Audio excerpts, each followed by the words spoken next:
Smart Connections con David Blay. ¿Cómo venderemos en la era digital? ¿Cómo vamos a ser capaces de acceder a las personas con las que manteníamos contacto directo una vez que a lo mejor durante lo que resta todavía de esta pandemia no vamos a tener la capacidad de acercarnos físicamente a ellos o a ellas? ¿Cómo han cambiado las ventas en el último año más allá de lo que nos ha obligado el COVID? Y sobre todo, ¿es la digitalización o la tecnología la nueva forma de vender? ¿O es solo un vehículo que todavía estamos empezando a saber conducir para ser conscientes de cómo podemos mejorar nuestra relación con los clientes? Como siempre, en Smart Connections nos hacemos preguntas para resolverlas a través de CaixaBank Connect. Y lo hacemos hoy con dos personas con una experiencia inmensa en el cambio de paradigma en torno a lo que, a pesar de todo, siempre lleva a flote a una empresa que puede tener múltiples departamentos que trabajen muy bien, pero que al final siempre tiene que cerrar sus ventas. Smart Connections, un podcast de CaixaBank Connect. Ángel Garrorena, Madrid, socio fundador de Lean Sales, licenciado en Marketing por la Universidad de Extremadura. Si algo van a necesitar las empresas que hayan conseguido sobrevivir a la pandemia es mejorar sus procesos comerciales, porque algunos han dejado de ser útiles, posiblemente el cara a cara sea un problema difícil de solventar, por lo menos en los próximos meses, y otras, dentro de una transformación digital que tenían siempre en el cajón pero que no esperaban, no se han dado cuenta que lo que importa precisamente no es la tecnología, sino cómo las personas saben usarla. Y esto es algo que desde hace mucho tiempo está pregonando nuestro primer invitado, que lo que intentó fue crear un Dream Team de las ventas para poder ayudar al máximo de compañías posibles y de ahí conseguir que todo eso vaya derivando en una mejor economía y que también en unas circunstancias difíciles a ese nivel permita a la mayoría de las compañías posibles ser lo suficientemente viables como para extenderse mucho más en el tiempo. Así que saludamos ya a Ángel Garrorena desde Lean Sales. Ángel, ¿cómo estás? Muy buenas. Buenos días, David. Encantado de saludarte. Bueno, te quería preguntar, aparte del background que nos puedes contar y de dónde vienes, sobre todo cómo se te ocurre esta idea, ¿no? De juntar a la mejor gente que tú conocías que podía formar a las personas en ventas para que en lugar de hacer una consultoría con una persona o con dos o con un equipo, en realidad tuvieras como a todos esos primeros espadas para decir, oye, mira, si quieres mejorar de verdad, seguramente tienes que ir haciendo esto porque nosotros lo llevamos haciendo y enseñando desde hace mucho tiempo. Bueno, pues se me ocurrió porque conocemos a grandes profesionales del sector tanto de la formación como de la consultoría. Tenemos muchos clientes muy diversos y nos dimos cuenta que la realidad de cada negocio era muy distinta y necesitaba cada vez más especialización en algunos distintos apartados o factores para conseguir el éxito de su negocio, ¿no?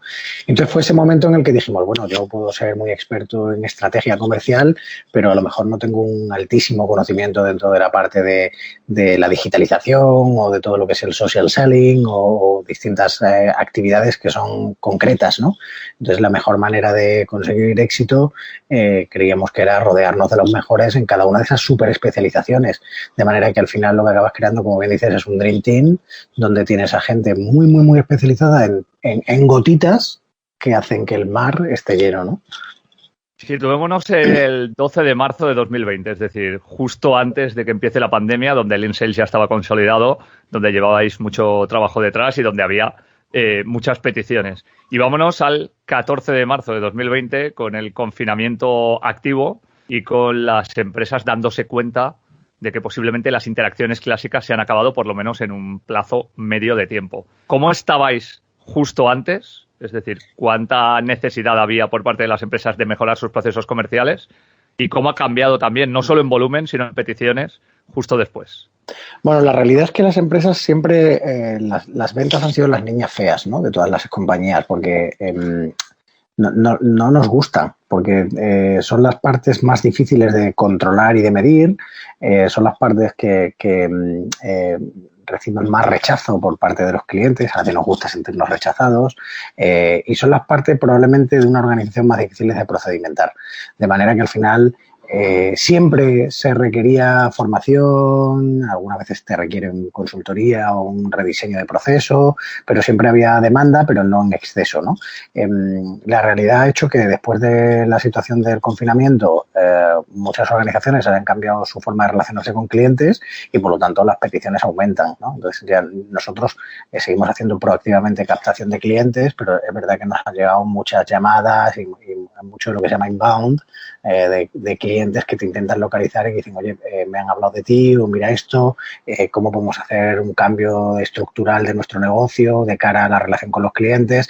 Y ahí muchas veces están confundidos porque te vienen pidiendo una formación, pero no saben si lo que quieren es una formación, es un cambio de proceso, o lo que quieren es incluso cambiar a todo el equipo comercial. Entonces, como actuamos un poco ahí como asesores, consejeros, dándole, bueno, pues nuestros mejores consejos, por supuesto, pero también tratando de hacer ver que la lógica de un negocio consiste en una correctísima planificación y estructura de proceso para que tenga sentido y recurrencia. Si no, lo que te acaba ocurriendo es que puede pasar cualquier cosa, ¿no? Y nosotros siempre decimos que la intuición no debería ser la base de cualquier comercialización, sino que la intuición es una gota extra dentro del proceso comercial. Ángel, es curioso porque, como tú decías en la respuesta, siempre parece que las ventas son la niña fea, pero hay unos procesos que son invisibles dentro de las empresas en las que si tú tienes a tus trabajadores contentos, que es algo que no ocurre demasiado en España, por ejemplo, ellos son los primeros embajadores y te diría que incluso aquellos o aquellas que rechazan ser vendedores per se, en realidad lo acaban siendo porque hablan con entusiasmo de la empresa, incluso comparten cosas en sus redes sociales y acaban convirtiéndose prácticamente en parte del departamento comercial sin serlo. Pero sigue habiendo un rechazo enorme a decir, no, es que yo voy a vender. ¿Esto sigue siendo así? ¿Seguís teniendo que pelearos con este tipo de perfiles? Bueno, hay perfiles de todo tipo, te puedes imaginar, ¿no? La mayoría de los profesionales de ventas sí tienen una ambición y una convicción de que las ventas son parte fundamental y disfrutan. Yo he formado varios miles de profesionales en ventas y me he encontrado de todo, ¿no? Pero dentro de mi círculo cercano, íntimos amigos, etcétera, muchos son vendedores de multinacionales norteamericanas, europeas, españolas. Y son gente que les gusta, disfrutan, ¿no? Yo creo que ya empieza a haber un poquito menos el sentimiento de que el vendedor es un vendeburros o un vendemotos o un mentiroso, y empiezan a sentir esa responsabilidad y esa sensación de decir, oye, pues está bien ser vendedor.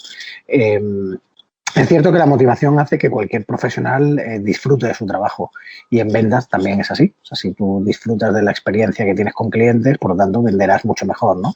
Y lo que sí que es cierto es que todas las personas, como bien decías, David, somos vendedores. O sea, todos estamos permanentemente en ese proceso de demostrar que la organización en la que estamos trabajando, que nuestro producto, nuestros servicios son los mejores y eso, cuanto más entusiasmo tienes por la compañía, evidentemente con más ahínco, más facilidad, tratas de trasladarlo. Y de hecho, yo siempre explico que vender es un acto de convencer. O sea, nosotros la transacción es la consecuencia natural de haber convencido a alguien de algo, ¿no? Entonces, cuando tú tienes ese ímpetu en explicar las bondades de tu negocio, da igual que seas un contable o que seas un administrativo o alguien de recursos humanos, cuando hablas bien de tu organización, de tu compañía, esa cultura del negocio que se está trasladando a terceros supone una comercialización de alguna manera, ¿no? Porque genera confianza, que es lo que vamos buscando siempre conseguir en los clientes. Hablabas antes de otros países. Siempre se ha hablado de que seguramente en Estados Unidos se sepa vender mucho mejor cualquier tipo de producto, incluso cualquier tipo de evento deportivo. Hay gente que es española pero trabaja, como comentabas, para multinacionales americanas. Hay una diferencia muy grande todavía entre el concepto del marketing, las ventas, incluso de ese intraemprendimiento que poco a poco se va metiendo en las empresas, o empieza a haber ya un acercamiento a las técnicas que hay en otros países y que les han hecho vender mucho más. No nos engañemos que España. Yo he trabajado para compañías de varios países y he hecho cosas en Japón, he hecho cosas por Europa, por América Latina, y te puedo decir que en España no tenemos nada que envidiar a nivel técnica. ni a nivel mindset, ¿no? A nivel colocación de conceptualización, de modo cerebral, de cómo hay que relacionarse, ¿no? La única diferencia que podríamos poner con los americanos o los anglosajones en general, ¿no? Es que sí tienen una cultura mucho más enfocada a la prestación del servicio y entonces ponen en valor lo que realmente hacen. Nosotros parece que tenemos mucha más cultura de producto, ¿no? Parece que si tú no tienes un gran producto no puedes salir a comercializar y todo se vende. O sea, la realidad es que todo se vende, ¿no? Da igual que sea un grandísimo producto o servicio o sea un pésimo producto o servicio. La comercialización existe. La importancia es conseguir ese modelo cultural de una organización que permite tener enfocado a la relación con los clientes y a contribuir en la aportación de valor hacia esa tipología de clientes, que puede ser clientes que estén dispuestos a comprar un producto de bajo valor o de bajo valor añadido o que sean productos de excelentísima reputación o tal, ¿no? Es que al final la importancia de todo esto consiste en que nosotros cambiemos nuestra cultura. No nos dé miedo vender. Si es que vender no es malo, vender es muy bueno. Es la gasolina de todas las organizaciones. Si no le pones gasolina, esto no anda. Entonces, hay que ponerle gasolina, hay que disfrutar de lo que se está haciendo y hay que saber qué es lo que estamos vendiendo y por qué le estamos vendiendo y cuál es la posición que tenemos en el mercado cuando estamos relacionándonos con los clientes. Y una vez que tienes esto, el proceso de comercialización es relativamente sencillo. ¿Cómo se vende el Lean Sales? Nos has hablado antes de inbound, nos has hablado de leads directos donde la gente llega a vosotros, del equipo de profesionales que tenéis, pero obviamente para enseñar hay que haber vendido previamente, vosotros lo habéis hecho, pero en ese producto donde vosotros, aparte de enseñar a vender, os tenéis que vender a vosotros mismos, ¿cuál ha sido el proceso que habéis seguido? Bueno, nosotros, como diríamos en España, por seguir con los refraneros, ¿no? Eso de muchas veces que en casa de herrero cuchillo de palo, no es verdad. Nosotros no tenemos el cuchillo de palo. Tenemos nuestros mecanismos de marketing para darnos a conocer, pues tenemos generamos informes, organizamos eventos, traccionamos con muchísimos profesionales de muchísimos sectores con los que tenemos relación.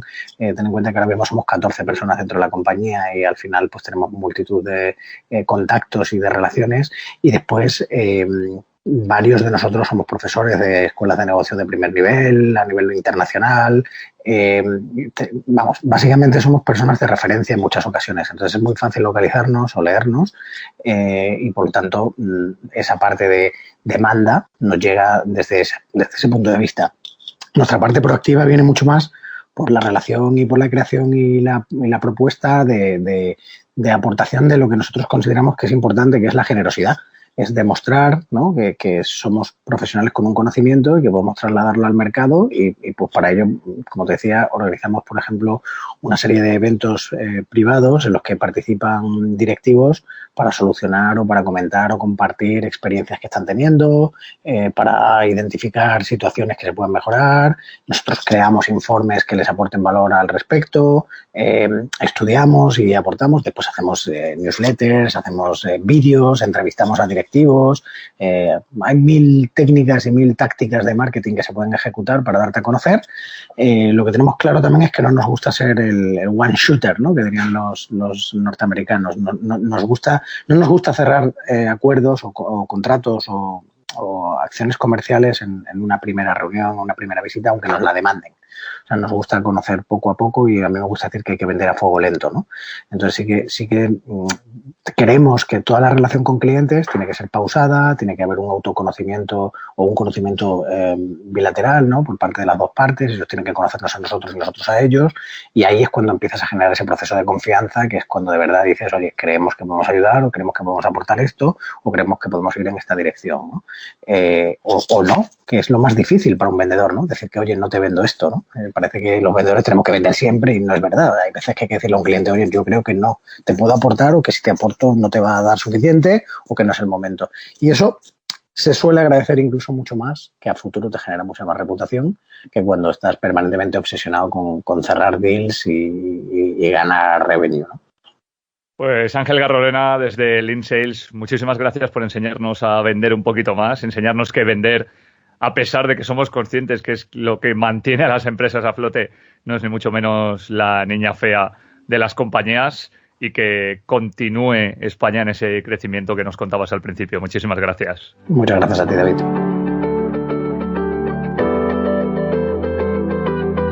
Smart Connections. José Manuel Berná, Valencia, director de Marketing y Comunicación de Vigon España, técnico superior en Ingeniería Industrial y máster en Dirección de Ventas y Marketing.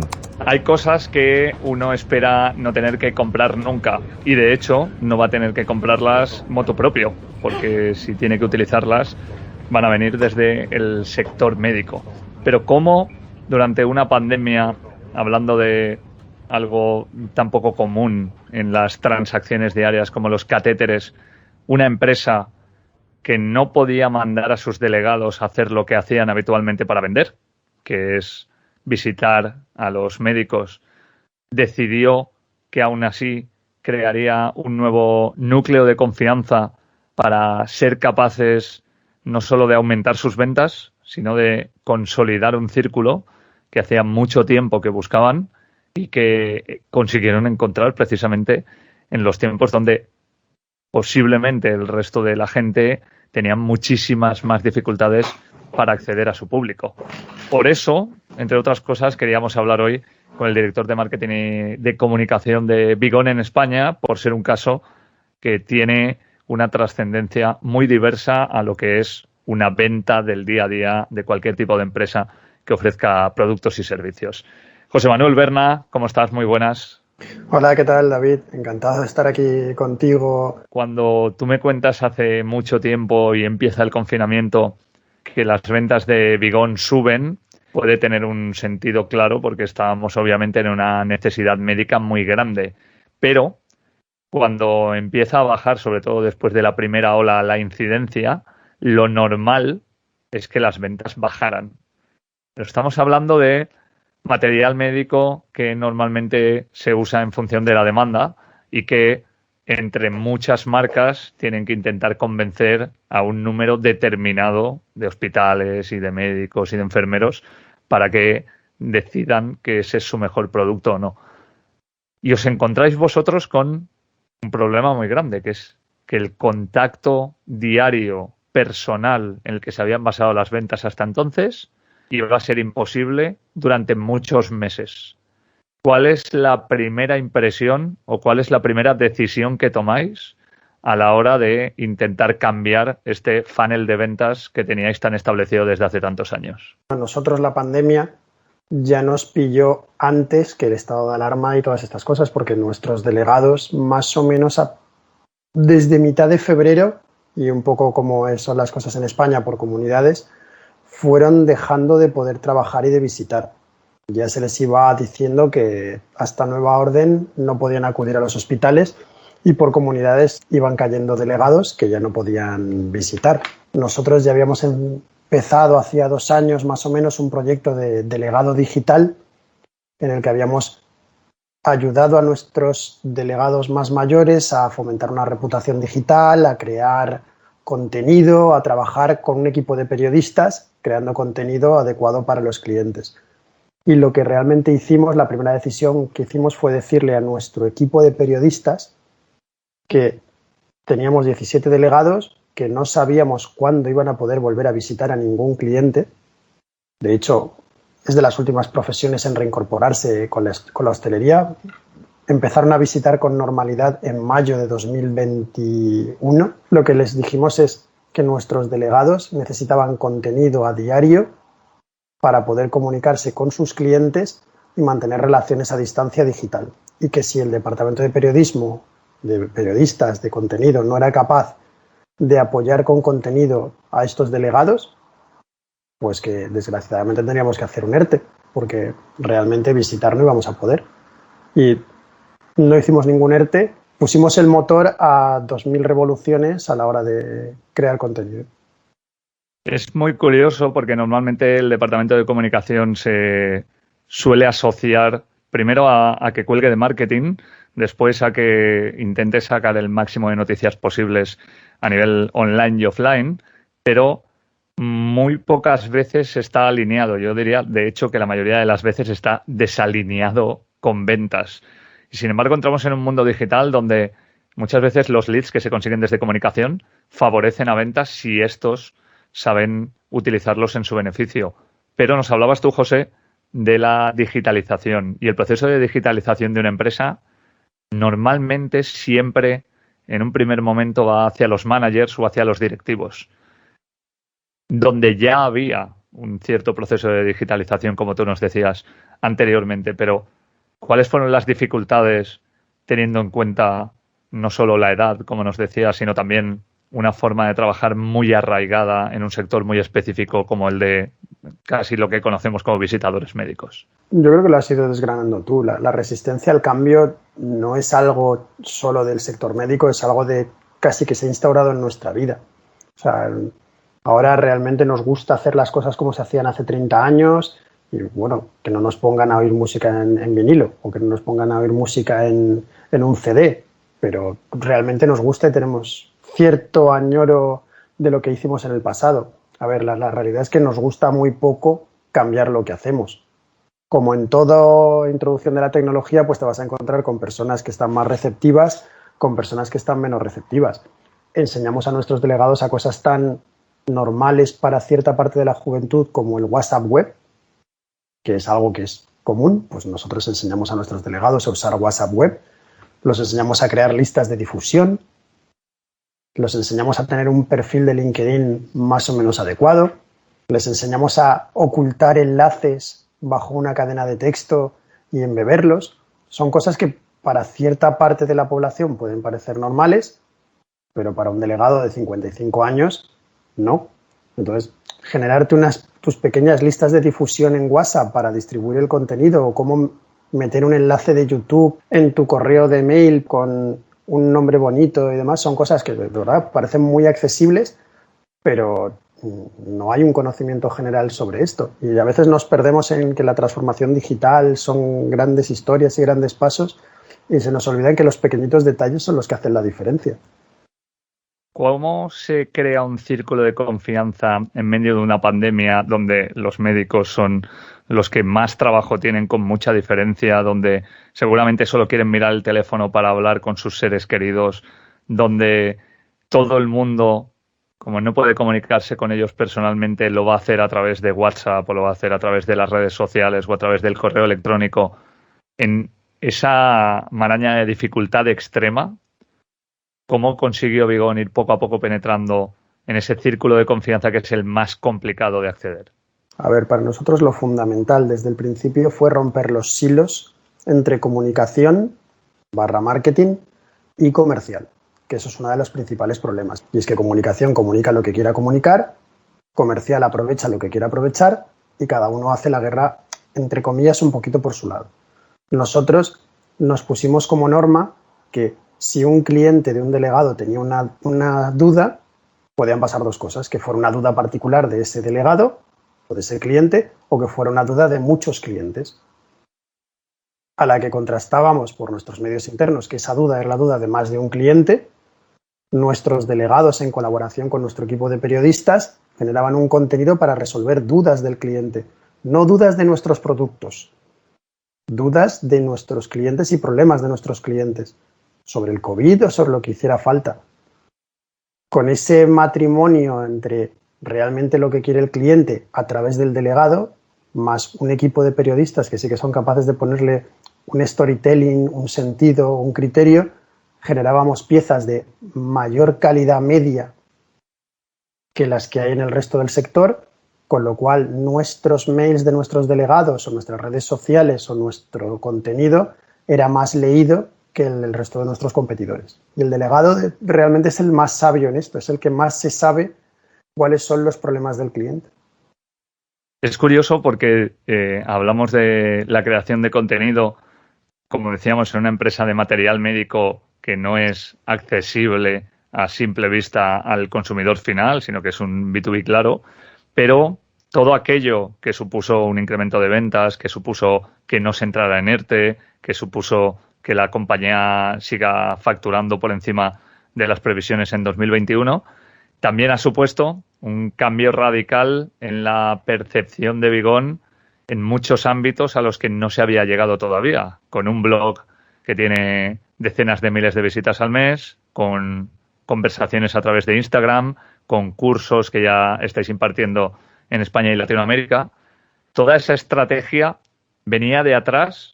¿Hubiera salido a flote sin pandemia o, como por ejemplo el teletrabajo, quedó acelerada por el hecho de tener que enfrentarse a ella un poco antes de lo previsto? Bueno, yo como el famosísimo tuit de Foro Coches nos dice que ha tenido mayor influencia en la transformación digital de tu empresa, el CEO, el director de marketing, el director de informática o el coronavirus. Y el coronavirus se llevaba el 95% de las respuestas. Pues evidentemente el coronavirus a nivel digital, como en el resto del mundo, ha sido un acelerador de aquello que estuvieras haciendo. El problema para muchas empresas era que si no estabas haciendo nada, no tenías nada que acelerar. Nosotros en aquel momento teníamos un blog y teníamos a periodistas y delegados y demás generando contenido para un blog. Hoy, al tiempo, vimos que, oye, pues esto que es un blog, oye, y si lo transformamos en un campus y empezamos a hacer ebooks, y de repente cuando teníamos un poquito de contenido, hicimos un ebook sobre el COVID y sobre el material médico que se podía usar en COVID, que habíamos visto que era de utilidad para los médicos, y tuvimos nuestro primer ebook. Luego dijimos, oye, y si el blog a partir de ahora se empieza a llamar campus y metemos una plataforma de formación, pues empezamos a hacer cursos. Hoy ya no son decenas de miles, ya estamos en 140.000 visitas al mes.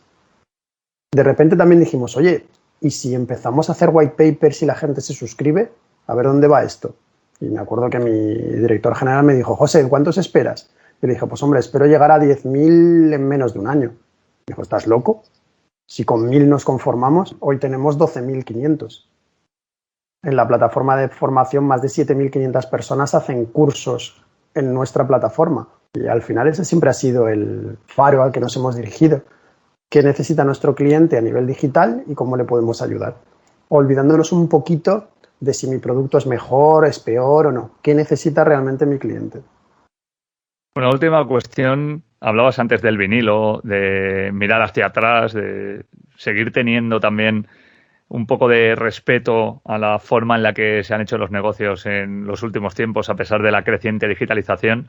Te quiero preguntar si la venta a la antigua usanza, por decirlo de alguna manera, o alguno de sus aspectos va a seguir siendo aprovechable en los próximos tiempos, o el cambio es tan radical que posiblemente lo que se hacía hace 5 o 2 años ha dejado de existir como venta real para obtener resultados de cara a el dinero que puede percibir la empresa.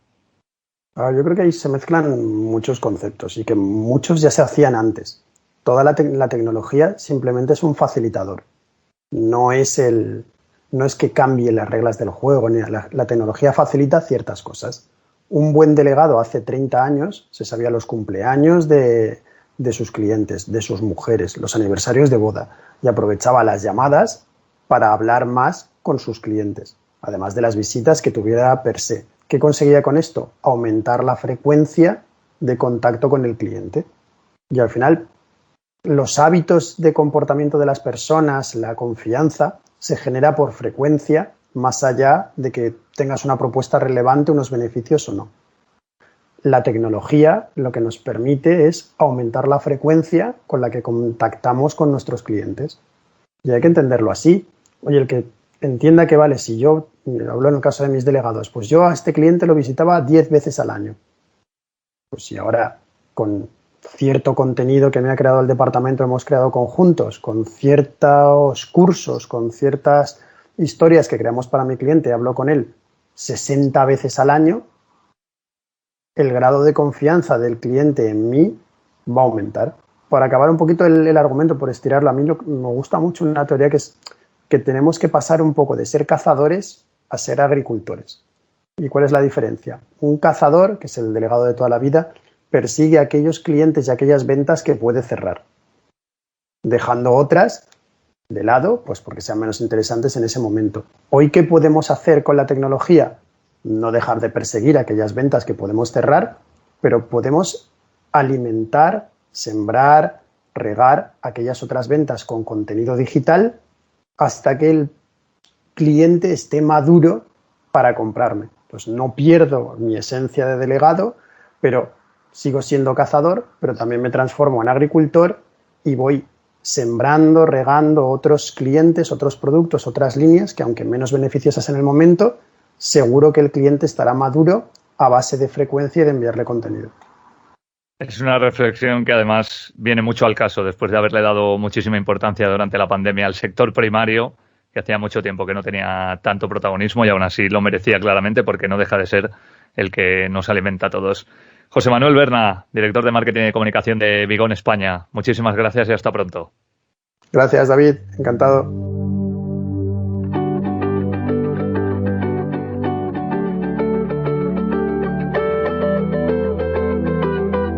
De mejorar los procesos de las empresas a vender catéteres, de entrar de lleno en el core que han tenido hasta ahora las compañías españolas a cambiar radicalmente un sector como el médico. Hoy, tanto Ángel Garrorena como José Manuel Berna nos han contado cómo cambiará la relación con nuestros clientes y qué capacidad tendremos de llegarles a través de los medios digitales, fundamentalmente. Estas son las conclusiones de un nuevo capítulo de Smart Connections, que a través de CaixaBank Connect intenta, como siempre, no solo poner en valor los temas de actualidad, sino también conectar a las personas adecuadas para que sean capaces de explicárnoslos. No paramos ni en verano, y no lo haremos tampoco el próximo mes, así que a toda la gente que nos escucha, os esperamos en 30 días. Smart Connections, un podcast de CaixaBank Connect.